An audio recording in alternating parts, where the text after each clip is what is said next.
Hello everyone, welcome to Studygram channel. तो हम देख रहे थे यूपी टीएसटी हिंदी का 2021 के सॉल्व पेपर को देख रहे थे और इसके व्याख्यात्मक जो है उसके उत्तर को भी हम हल कर रहे थे। तो हमने जो है 2021 के कुल जो है 85 प्रश्नों को देख लिया। तो इसके जो बचा हुआ जो प्रश्न है उसको हम इस वीडियो में देखेंगे। तो ये वीडियो का जो है चौथा भाग होगा। अगर आपने इसका जो है पार्ट 1, पार्ट 2, पार्ट 3 नहीं देखा है तो आपको इस वीडियो के नीचे जो है उसका लिंक मिल जाएगा, तो आप उसे वहाँ से देख सकते हैं। तो आइए जो आज का जो बचा हुआ जो प्रश्न है, यानी 85 के बाद जो 86वां प्रश्न है, और कुल हमने जो 125 प्रश्नों को हम देखने वाले हैं। तो बाकी का बचा हुआ जो प्रश्न है उसको इस वीडियो में आज पूरा करेंगे। तो आइए देखते हैं कि 86 प्रश्न पूछा है, 86 प्रश्न पूछा है कि नमक शब्द के योग में विभक्ति पूछा है कि नमक शब्द के योग में क्या विभक्ति लगती है। तो इसका जो राइट ऑप्शन होगा वह चतुर्थी, यानी कि ऑप्शन डी होगा। यानी नमक शब्द में जो चतुर्थी विभक्ति और जिसमें संप्रदान कारक का प्रयोग होता है। संप्रदान कारक मतलब इसका एक सूत्र होता है चतुर्थी विभक्ति का। संप्रदान कारक में जैसे नमः, स्वस्ति, स्वाहा, स्वधा, षट अलंकार योगा, इस तरह से कुछ इसके सूत्र होते हैं जो कि चतुर्थी विभक्ति में प्रयोग होता है। यानी कि नमक के लिए, स्वस्ति के लिए, स्वाहा के लिए, स्वधा, अलम, वसट के योग में जो है चतुर्थी विभक्ति का ही प्रयोग होता है। तो इसी तरह से जो संस्कृत में कारक जो होते हैं वो कुल 6 होते हैं। हिंदी में कारक 8 होते हैं किंतु संस्कृत में कुल 6 कारक होते हैं। तो उसे जो है विभक्तियों से, यानी उससे जो सूत्र से प्रश्न पूछे जाते हैं। तो चलिए अगला प्रश्न देखते हैं। 87 प्रश्न है 87 कि अखिल भुवन चराचर जग हरिमुख में लखिमातु चकित भई गदगद वचन विकसित दृक् पुलकातु निम्न पंक्तियों में रस पूछा है। तो इसमें जो है कुछ काव्य की पंक्तियाँ दी गई और ये जो पंक्तियाँ है वो कृष्ण और जो उनकी माता जी ने उनके मुख से जो पूरा ब्रह्मांड देख लिया, तो इसके बारे में जो है यहाँ पर इस पंक्तियों का वर्णन किया गया। तो इसमें जो है किस तरह का जो है रस बताया गया, अद्भुत है कि भयानक है। तो इसमें जो है आश्चर्य यानी कि विस्मय में डालने वाली बात हो रही है। तो जो इसका अद्भुत रस का जो स्थायी भाव होता है वो क्या होता है, तो अद्भुत का जो स्थायी भाव होता है वो होता है आश्चर्य, या बोल सकते हैं विस्मय। तो यहाँ पर अद्भुत रस का स्थायी भाव आश्चर्य या विस्मय होता है। यानी इस रस का जो आलम्बन होता है वो बिल्कुल दृश्य ऐसा होता है कि विचित्र होते हैं, यानी कि जो दृश्य दिखाया जाता है वो बिल्कुल विचित्र यानी विस्मय में डालने वाले होते हैं। तो यहाँ पर जो बातें हो रही है वो विस्मय में डालने वाले ही बातें हो रही है। तो इसका जो राइट ऑप्शन हम बोल सकते हैं कौन सा है, तो अद्भुत रस, यानी कि इसका स्थायी भाव हो जाएगा विस्मय। अगला प्रश्न देखते हैं कि पौन मैया करी घूंघट टारे दया करी दामनी दीप दिखावे। ये पंक्ति है जो किस कवि का है, तो ये पंक्ति पूछा कौन से कवि का है। तो 88 का जो सही ऑप्शन है वो ए वाला, यानी कि नेही नागरी दास जी का यह पंक्ति है। तो इस चीज़ को याद रखिएगा, पंक्तियों से भी प्रश्न पूछे जाते हैं कि किस कवि का है। अगला प्रश्न देखते हैं कि संत काव्य परंपरा में कौन सा कवि जो अपनी विद्वता यानी सर्वाधिक शिक्षित होने के कारण जो प्रसिद्ध हो गए, यानी सर्वाधिक विद्वान के रूप में जो सबसे प्रसिद्ध हो गए, तो कौन है वो, तो वो सुंदर दास जी हैं। कौन है सबसे जो विद्वान के रूप में शिक्षित माने जाते हैं, कौन है, तो सुंदर दास जी हैं। 89 का जो सही ऑप्शन है वो सी वाला होगा। और सुंदर दास की कुछ रचनाएं भी हैं, जैसे कि इनका रचना है ज्ञान समुद्र, क्योंकि इनको विद्वान माना जाता है तो ऐसे याद कर सकते हैं। इनकी जो रचना है वो ज्ञान समुद्र है, सुंदर विलास है। तो इस तरह से इनकी कुछ प्रमुख रचनाएं, ज्ञान समुद्र इनकी प्रमुख है, तो इसको याद रखने का है। आगे प्रश्न देखते हैं कि पद्मावत का जो बंगला अनुवाद है किसने किया था। प्रश्न पूछ रहा है कि पद्मावत का बंगला अनुवाद किसने किया। तो 90 का जो सही ऑप्शन है वह बी वाला है। बी वाला मतलब आलो उजाला ने किया था। पद्मावत का जो बंगला अनुवाद किसने किया, तो आलो उजाला ने किया। इसका राइट ऑप्शन 90 का बी वाला है। अगला प्रश्न देखते हैं कि कालिदास ने अभिज्ञान शाकुंतलम में कितने प्रकार के छंदों का प्रयोग किया है। तो पूछ रहा है कालिदास का जो रचना अभिज्ञान शाकुंतलम कितने छंदों का इसमें प्रयोग किया गया। तो 91 का जो सही ऑप्शन है वह डी वाला, यानी कि 24 जो है 24 प्रकार के छंदों का इसमें प्रयोग किया गया। अगला प्रश्न देखते हैं कि सनि कज्जल चष झस लगन उपजियो सुदिन स्नेहु क्यों न निरपति हवे भोगवे नहीं सुदेशु सबु देहु। बिहारी की जो उपयुक्त दोहों में बहुयोग्यता का कौन सा पक्ष दिखाई देता है, कौन सा पक्ष जो है व्यक्त होता है। तो 92 का जो सही ऑप्शन है वह डी वाला है। डी वाला मतलब क्या है, ज्योतिष ज्ञान के बारे में इसमें पक्ष, ये इसके बारे में चीज़ें व्यक्त हो रही हैं। आगे देखते हैं 92 के बाद देखते हैं 93 प्रश्न है। 93 प्रश्न है हम ते भक्ति मुक्ति में आया गुरु प्रसाद राम गुण गाया। ये पंक्तियाँ जो है किस ग्रंथ से ली गई। तो ये पंक्तियाँ किसी ग्रंथ से ली गई, तो पूछा जा रहा कौन से ग्रंथ से। तो 93 का जो सही ऑप्शन है वो सी वाला का है। सी वाला मतलब क्या है, ये कबीर की परिचय से लिया गया, यानी कबीरदास जी की है कि हम तो भक्ति मुक्ति में आए गुरु वरदास राम गुण पाया। तो ये जो पंक्ति है प्रसिद्ध कवि है, प्रसिद्ध मतलब पंक्तियाँ हैं, तो कबीरदास जी का यह है। आगे देखते हैं झोपड़ी से राजभवन किस साहित्यकार की आत्मकथा है। तो ये चीज़ हमें पता है कि झोपड़ी से राजभवन ये क्या कौन सी विधा से है, तो आत्मकथा। अब पूछा ये कौन से साहित्यकार का है झोपड़ी से राजभवन, तो ये माता प्रसाद साहित्यकार द्वारा लिखा गया ये आत्मकथा। अगला प्रश्न देखते हैं कि अगला प्रश्न कि अंग्रेजी किस भाषा का शब्द है। तो जो अंग्रेजी शब्द है वो किस भाषा से लिया गया, कौन सी भाषा से उत्पन्न हुआ है। तो 95 का जो सही ऑप्शन है उसका सही ऑप्शन क्या है, तो बी है। बी मतलब फ्रेंच भाषा शब्द से लिया गया, क्या, तो अंग्रेजी शब्द। अगला प्रश्न देखते हैं कविता की नई तारीख किसकी कहानी है। तो प्रश्न पूछा है कि कविता की जो नई तारीख है वो किसकी कहानी है। तो 96 का जो सही ऑप्शन है, 96 का सही ऑप्शन क्या हो जाएगा, यानी कि बी, यानी कि काशीनाथ सिंह का है कविता की नई तारीख। अगला प्रश्न देखते हैं कि ग्लोबल गांव के देवता उपन्यास सरोज देवलोक किसे कहा गया है। तो 97 का जो 97 का सही ऑप्शन है किसका है, तो सी का है। सी मतलब कौन से देवलोक के बारे में कहा गया है, तो न्यूयॉर्क के बारे में। अगला प्रश्न देखते हैं कि खुली आंख का सपना जो यात्रावृत्त है, इसके लेखक कौन है। तो जो खुली आंख का सपना है कौन सी विधा से लिया गया, तो यात्रा वृत्तांत से लिया गया। अब ये किस लेखक का है पूछा है 98 का, तो यह ए यानी कि मरुधर मृदुल द्वारा इसके जो है लेखक हैं। किसके, तो खुली आंखों का सपना जो यात्रा वृत्तांत विधा से, और इसको लिखने वाले कौन है, तो मरुधर मृदुल है। अगला प्रश्न देखते हैं 99 भारतेंदु हरिश्चंद्र की रचना हिंदी भाषा का प्रकाशन वर्ष क्या है। तो इसका प्रकाशन वर्ष पूछा है 99 का, तो सी वाला होगा यानी कि 85 यानी 1885 ईस्वी है। कौन सी है, तो 1885 भारतेंदु हरिश्चंद्र की जो रचना हिंदी भाषा का जो प्रकाशन हुआ 1885 ईस्वी में हुआ। अगला प्रश्न देखते हैं कि निर्भय भीम व्यायोग के लेखक कौन है। निर्भय भीम व्यायोग के लेखक कौन है, तो इसका जो सही ऑप्शन है वो डी है यानी कि रामचंद्र सूरी है। कौन है, तो रामचंद्र सूरी है निर्भय भीम व्यायोग के लेखक। अगला प्रश्न देखते हैं सभी स्वर होते हैं, कौन से जो होते हैं कि वो सभी स्वरों में आते हैं, तो दीर्घ में अघोष, प्राण, महाप्राण या फिर अल्प प्राण। तो इसका जो राइट ऑप्शन है 101 का वो डी वाला, यानी कि जो स्वर होते हैं, स्वर जितने भी स्वर होते हैं वो सभी अल्प प्राण के अंतर्गत आते हैं। अगला देखते हैं कि नाटकों और नाटककार को कौन सा युग्म सुमेलित नहीं है। तो इसमें बताना कौन सा सुमेलित यानी कौन सा मैच इसमें सही नहीं है। इसका जो सही नहीं है वो सी वाला है। सी वाला मतलब एक सत्य हरिश्चंद्र जो है वह लक्ष्मी नारायण मिश्र का नहीं है। बाकी रघुकुल रीति जगदीश चंद्र माथुर का है, मिस्टर मेनू यह लक्ष्मी नारायण लाल का है, गोपा का दान विनोद रस्तोगी का है। तो एक सत्य हरिश्चंद्र जो है वह लक्ष्मी नारायण मिश्र का नहीं है। तो यह जो एक सत्य हरिश्चंद्र यह लक्ष्मी नारायण मिश्र का नहीं है, तो किसका है, तो एक सत्य हरिश्चंद्र तो यह लक्ष्मी नारायण लाल का है। यानी मिश्र की जगह यहाँ पे भी कौन हो जाएंगे, लक्ष्मी नारायण लाल होंगे, यानी एक सत्य हरिश्चंद्र। अगला प्रश्न देखते हैं कि टीकाकार मल्लीनाथ ने कालिदास के कुमार संभवम के कितने सर्गों पे जो है संजीवनी लिखी है। तो 103 का जो सही ऑप्शन है वो सी यानी कि 8 सर्गों पे उन्होंने जो है संजीवनी लिखी। कौन सी रचना पे, तो कुमार संभवम के जो कालिदास द्वारा रचित है। अगला प्रश्न देखते हैं 103 104 प्रश्न है। 104 प्रश्न है कि कोई व्यक्ति या वस्तु जिस आधार से अलग होता है या दूर हो जाता है वो कौन से कार्य करता है। ये बहुत इजी प्रश्न है, सरल प्रश्न पूछ दिया। तो कौन सा जो चीज़ों से अलग हो जाता है, अपने जो सरफेस से अलग हो जाता है वो कौन सा है, तो अपादान कारक है जिसका प्रयोग से मतलब जिसका जो परिसर है वो क्या होता है, से होता है। अगला देखते प्रश्न कि तुलसीदास ने कौन सी रचना जो अपनी शारीरिक पीड़ा निवारण के लिए की थी। तो 105 का जो सही ऑप्शन है वो कौन सा है, तो बी यानी कि हनुमान बाहुक जो इनकी रचना है किसकी, तुलसीदास की, उन्होंने अपनी शारीरिक पीड़ा के लिए निवारण के लिए लिखा था। अगला प्रश्न देखते हैं 106 प्रश्न है कि निबंध व गद्य रचना जिसमें लेखक किसी विषय स्वतंत्रपूर्वक परंतु एक विशेष सौष्ठव संहित व्यक्तिता के साथ अपने भाव विचार अनुभव को व्यक्त करता है, यह परिभाषा यानी जो कोटेशन है यह किस विद्वान ने दिया है। तो 106 का जो सही ऑप्शन है वो बी वाला यानी भागीरथ मिश्र ने ये जो दिया है। तो जो है परिभाषाओं से भी प्रश्न पूछे जाते हैं, परिभाषा दे दिया जाता है, पूछ दिया जाता है कि किस विद्वान का है, तो इसको भी ध्यान देना है। अगला प्रश्न देखते हैं कि विधा की दृष्टि से कौन सा सुमेलित युग्म नहीं है। अब इसमें पूछ रहा है कौन सा इसमें मैच सही से नहीं कर रहा है।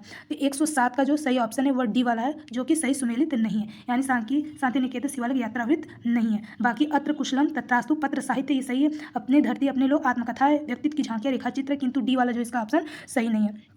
तब जो ये शांति निकेतन शिवालय जब यात्रावृत्त नहीं है तो ये क्या है, तो ये पत्र साहित्य की विधा से लिया गया है। तो देख लेते हैं जो अत्र कुशलम तत्रास्तु जो है पत्र साहित्य, ये लिखने वाले इसके रचनाकार कौन है, तो शरद नागर है। इसको लिखने वाले कौन है, तो शरद नागर है। इसको भी ध्यान रख के चलना है, शरद नागर है। आगे जो है अपनी धरती अपने लोग किसका है, तो ये आत्मकथा है किसका है, रामविलास शर्मा जी का।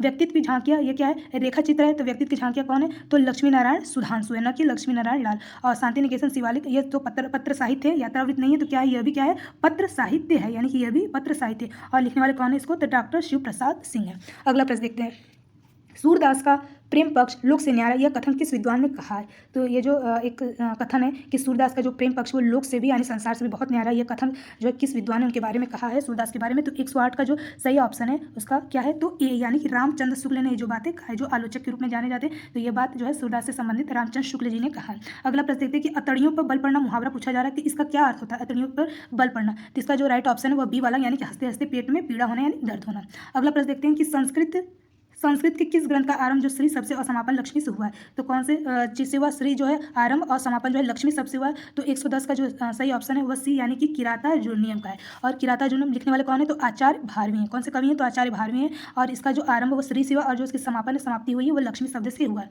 अगला प्रश्न देखते हैं कि प्रज्ञा नवनमेश सालनी प्रतिभा मता यह उक्ति या कथन किसका है, कौन से संस्कृत साहित्यकार की है। तो 111 का जो सही है ऑप्शन वह श्री भट्टोत जी है। यह जो लिखने वाले कौन है, तो श्री भट्टोत जी हैं। आगे जैसे कुंतक का भी पूछा जाता है क्योंकि कुंतक का जैसे बहुत प्रसिद्ध है कि शब्दार्थों सहित तो वक्र कवि व्यापार शालिनी, तो जो है ये किसका है, तो कुंतक जी का है, जो उन्होंने जो है व्यापार के रूप में प्रयोग किया है। भट्टोत जी का तो यही है कि प्रज्ञा नवनमेश शालिनी प्रतिभा मता। आगे जो है कि कुंतक का हो गया, जैसे भट्टलोलट भी है इसमें, जैसे भट्टलोलट का है कि अलग से कि शब्दार्थों संगुणा अलंकृति पुनः क्वापी, इस तरह से जो है भट्टलोलट जी का भी दिया गया। तो इससे कुछ जो संस्कृत साहित्य से भी जो उनके परिभाषा संस्कृत में ही रहते हैं तो इससे भी प्रश्न पूछा जाता है। अगला प्रश्न देखते हैं कि 112 पूछ रहा है कि कौन सा जो घोष भी है और महाप्राण, यानी दो चीज़ में पूछ रहा है, यानी घोष भी पूछ रहा है और महाप्राण कौन सा इसमें वर्ण यानी कि अक्षर है। तो इसका जो सही ऑप्शन है 112 का वह सही ऑप्शन कौन सा है, तो डी है। डी वाला क्या है, यह घोष भी और महाप्राण भी है। तो घोष क्या है, महाप्राण, या इसमें जो डी वाला वो सही होगा। तो श वाला भी जो है यानी कि बी जो है षटकोण श वाला, यह महाप्राण है किंतु घोष नहीं है। तो इसी तरह से इसमें ऐसे ही सब दिए गए थे, किंतु जो ह वाला है यानी ह से जो हल दिया है वो एक घोष भी है और महाप्राण भी है। घोष भी और क्या है, महाप्राण भी। तो ऐसे प्रश्न पूछे जाते हैं। अगला प्रश्न देखते हैं कि पार्वती का पर्यायवाची पूछा कौन सा नहीं होगा। तो कौन सा नहीं होगा, 113 का बी वाला होगा, यानी अर्पणा इसका पर्यायवाची नहीं होगा। 113 का जो है बी वो पर्यायवाची पार्वती का नहीं होगा। गिरजा हो जाएगा, शैलजा होगा, शिवानी भी होगा, किंतु अर्पणा नहीं होगा। अगला प्रश्न देखते हैं 113 के बाद देखते हैं 114 प्रश्न पूछा है कि निम्नलिखित में भारतेंदु हरिश्चंद्र की कौन सी रचना नहीं है। रचना पूछा कौन सी इनकी नहीं है। तो जो नहीं है वो पहला वाला है। पहला वाला मतलब क्या है कि इसमें आषाढ़ महात्म्य जो भारतेंदु हरिश्चंद्र की रचना नहीं है। तो बाकी सब है, अपवर्ग पंचक भी है, हिंदी भाषा भी, भक्ति, सर्वस्व, ये सभी जो रचना भारतेंदु हरिश्चंद्र की है। तो जो आषाढ़ महात्म्य यह किसका नहीं है, तो भारतेंदु हरिश्चंद्र जी का नहीं है। आगे देखते हैं। अगला प्रश्न है कि ब्रह्म संप्रदाय के संस्थापक का नाम पूछा कौन है। संस्थापक ब्रह्म संप्रदाय की, तो इसका जो सही ऑप्शन देखते हैं कौन है। तो 115 का जो सही ऑप्शन है वो श्री यानी श्री मध्वाचार्य है। सी वाला है, यानी श्री मध्वाचार्य जी हैं ब्रह्म संप्रदाय के संस्थापक, और इन्होंने जो है द्वैतवाद का प्रतिपादन किया है। मध्वाचार्य ने किसका प्रतिपादन किया है, तो द्वैतवाद का जो है प्रतिपादन किया है। द्वैतवाद का प्रतिपादन किया है। द्वैतवाद का जो है प्रतिपादन किया किसने, मध्वाचार्य जी ने।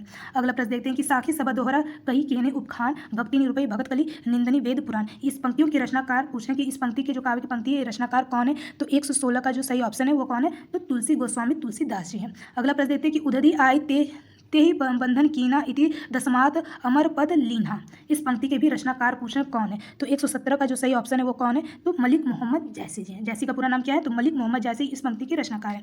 आगे देखते हैं 118 के निम्नलिखित में तद्भव शब्द पूछा है। तद्भव मतलब जो उससे उत्पन्न, तद्भव मतलब होता है कि उससे उत्पन्न होना। तो तद्भव शब्द इसमें कौन सा है, तो हम देख रहे हैं रात्रि क्या है, इसमें संस्कृत के शब्द है, यानी कि जो संस्कृत शब्द क्या हो जाते हैं, तो तत्सम हो जाते हैं। और 118 का तो क्या हो जाएगा, इसमें नहीं है, तो बी वाला इसमें नहीं होगा, ये तद्भव शब्द नहीं है। रात्रि भी जो है संस्कृत के शब्द तत्सम है, कार्य भी है संस्कृत के शब्द तत्सम है, देव भी है, यहाँ पर वह है तो इसलिए देव क्या है, यह भी जो है तत्सम यानी संस्कृत के शब्दों का प्रयोग हुआ है। किंतु जो पंख है वो जो है तद्भव शब्द है। तो पंख क्या है, तद्भव शब्द है। अगर इसका तत्सम देखा जाएगा तो क्या हो जाएगा, पक्ष हो जाएगा, यानी जो क्षत्रिय वाला इसमें प्रयोग हो जाता है, पक्ष इसका क्या हो जाएगा, तत्सम होगा। अगला प्रश्न देखते हैं कि हिंदी नई चाल मंडली 1873 में भारतेंदु जी ने किस पुस्तक में अंकित किया है। तो हमें क्या पता चला कि जो हिंदी नई चाल मंडली किसका है, तो भारतेंदु जी का है। कब लिखा है, तो 1873 में। और यह किस पुस्तक में जो है अंकित किया है, किस पुस्तक में यह लिखा गया है, तो कौन से पुस्तक में लिखा गया, तो इसका जो राइट ऑप्शन है वह ए यानी काल चक्र के पुस्तक में जो भारतेंदु हरिश्चंद्र ने इस बात का जो है जिक्र किया, किसका, तो हिंदी नई चाल में ढली, जो कि 1873 में लिखा गया। अगला प्रश्न देखते हैं 119 के बाद देखते हैं 120 प्रश्न। 120वां प्रश्न है कि कौन सा सुमेलित इसमें नहीं है। तो नहीं पूछा कौन सा इसमें नहीं है, तो डी वाला इसमें नहीं है। डी मतलब मृदुला गर्ग का जो एक जमीन अपनी, यह इनका नहीं है। बाकी देख लेते हैं, जैसे प्रभा खेतान का अपने अपने चेहरे, ये बिल्कुल सही है, जो कि किस विधा से लिया गया, तो उपन्यास से लिया गया। क्या, तो अपने अपने चेहरे उपन्यास से लिया गया है। आगे जो है नासिरा शर्मा, ये ठीकरे की मंगनी है, मतलब नासिरा शर्मा के जो उनकी रचना है ठीकरे की मंगनी थी, यह भी सही है। तो ठीकरे की मंगनी भी क्या है, यह भी उपन्यास है। उपन्यास से आगे सूर्यबाला, ये भी क्या है, सूर्यबाला जो है अग्निपंखी, यह भी जो है उपन्यास है। मृदुला गर्ग का जो है एक जमीन अपनी नहीं है, तो ये मृदुला गर्ग का नहीं है, तो ये किसका होगा, एक जमीन अपनी, तो यह है चित्रा मुदगल का है। किसका है, चित्रा मुदगल जी का यह जो है उपन्यास है। एक जमीन अपनी क्या है, तो एक उपन्यास विधा से लिया गया, और किसका है, चित्रा मुदगल का। तो इस चीज़ को भी ध्यान रखना। अगला प्रश्न देखते हैं कि उर्दू को यामनी भाषा कहने वाले इसका श्रेय किसे जाता है, यानी उन्होंने उर्दू को क्या, कौन सी भाषा कहा, यामनी, और ये कहने वाले कौन है, इसका श्रेय किसको पूरी तरह से जाता है। तो 121 का जो राइट ऑप्शन होगा 121 का वो बी वाला होगा, यानी लल्लू लाल जी ने कहा है। क्या कहा है, तो उर्दू को यामनी भाषा कहा है। तो 121 का जो राइट ऑप्शन है वह बी वाला होगा। अगला प्रश्न देखते हैं कि काम भाव शरीर का सौंदर्य उनके यहाँ उत्सव रूप में है, विद्यापति संदर्भ में यह कथन किसका है। तो 122 का जो सही ऑप्शन है वह ए यानी राम स्वरूप चतुर्वेदी जी का है। उन्होंने कहा है कि काम भाव शरीर का सौंदर्य उसके उत्सव के रूप में बताया गया है। तो राम स्वरूप चतुर्वेदी जी ने यह बात कही है। आगे देखते हैं कि उनकी आलोचना की प्रमुख विशेषता की उनकी अनाविल दृष्टि और निर्मल विवेचन, यह कथन के जो आलोचक के प्रति कौन है, यानी ये जो कथन है ये किस आलोचक, यानी किस आलोचक के बारे में यह कहा गया, किसके प्रति कहा गया। तो इसका जो राइट ऑप्शन है 123 का वह बी है, यानी विश्वनाथ प्रसाद मिश्र जो है उनके आलोचक के प्रति में यह जो है कथन कहा है 123 का। अगला प्रश्न देखते हैं 123 का बी ऑप्शन सही होगा। अगला प्रश्न देखते हैं खड़ी बोली का अन्य नाम क्या है। तो अन्य नाम पूछ रहा है कि इतर नाम क्या है खड़ी बोली का। तो 1 से 24 का जो सही ऑप्शन है अन्य नाम क्या है, तो कौरवी है। खड़ी बोली को अन्य नाम यानी दूसरा नाम हम बोल सकते हैं कौरवी। और ये कौरवी किसने कहा है, तो खड़ी बोली का इसका नामकरण किसने किया है, तो राहुल सांकृत्यायन जी ने किया है। आगे देखते हैं कि विखंडनवाद का जनक पूछा कौन है। विखंडनवाद के जो जनक के रूप में कौन जाने जाते हैं, रूसो, देरिदा, सेसो या रिचर्ड को। तो 125 का जो सही ऑप्शन है वो बी है, यानी देरिदा। इनका पूरा नाम क्या है देरिदा का, तो इनका पूरा नाम जो है वो जॉक देरिदा है। इनका जो पूरा नाम है वो क्या है, तो जॉक देरिदा इनका पूरा नाम है। जॉक देरिदा जी ने जो है विखंडनवाद का जनक माने जाते हैं। इनके कुछ पुस्तक भी हैं, जैसे write and difference, speech and phenomena करके इनकी कुछ पुस्तकें। किंतु प्रश्न पूछा जाए कि विखंडनवाद के जो सबसे प्रमुख प्रबल समर्थक कौन माने जाएंगे, तो पॉल द मॉन माने जाते हैं। तो किंतु यहाँ पे केवल प्रबल के बारे में तो नहीं पूछा कि विखंडनवाद का जनक कौन है, तो जॉक देरिदा है। इसका बी वाला इसका राइट ऑप्शन है। तो फ्रेंड्स, जो हमने 2021 के जो है यूपी टेस्ट हिंदी के कुल 125 प्रश्नों को व्याख्यात्मक रूप से उसको हल किया। आगे जो है कुछ ऐसे प्रैक्टिस सेट को हम देखेंगे जो कि यूपी टेस्ट हिंदी से संबंधित होगा, यानी उसका प्रैक्टिस लेकर के आएंगे, अभ्यास करेंगे। तो अभी के लिए इतना ही। नेक्स्ट वीडियो में हम मिलेंगे, तब तक के लिए जय हिंद।